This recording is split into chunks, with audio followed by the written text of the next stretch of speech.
നമ്മൾ പപ്പായ കൊണ്ട് ഒരു മെഴുക്കുവരട്ടി ഉണ്ടാക്കാൻ പോകണം. നമ്മൾ അതിൻ്റെ വീഡിയോ എടുക്കുന്നത്.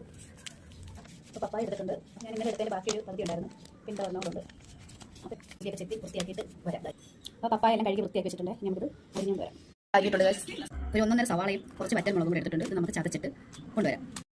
സവാളയും വറ്റൽമുളകും കൂടെ ചതച്ചെടുത്തിട്ടുണ്ട്. ഇനി നമുക്ക് മെഴുക്കുവരട്ടി ഉണ്ടാക്കാം. ചട്ടി വെച്ചു. ചൂടാവുന്നു ഒഴിച്ചു കൊടുക്കാം. നമ്മൾ ആസ്യമില്ലേ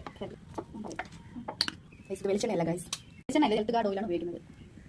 അതിലിട്ട് കൊടുത്ത് ഇനി നമുക്ക് സവാളയും മുളകും കൂടെ ചതച്ച് വെച്ചിട്ട് കൊടുക്കാം.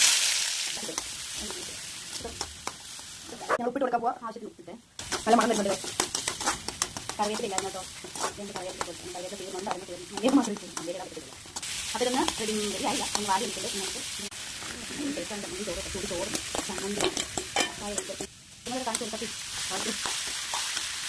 വെച്ചുള്ള വെള്ളം ഇറക്കിയിട്ടുണ്ട്. അത് വേവണം. അടച്ചു വെച്ചു. അടച്ചു വെച്ചു. അപ്പോൾ എന്തോ എന്തില്ല ഇനി ഒന്നും ഇളക്കി കൊടുക്കാൻ നന്നായിട്ട് ഇതിനകത്ത് കഴിഞ്ഞ് ഇടാൻ മതിയുള്ളൂ. കുറച്ച് മഞ്ഞൾ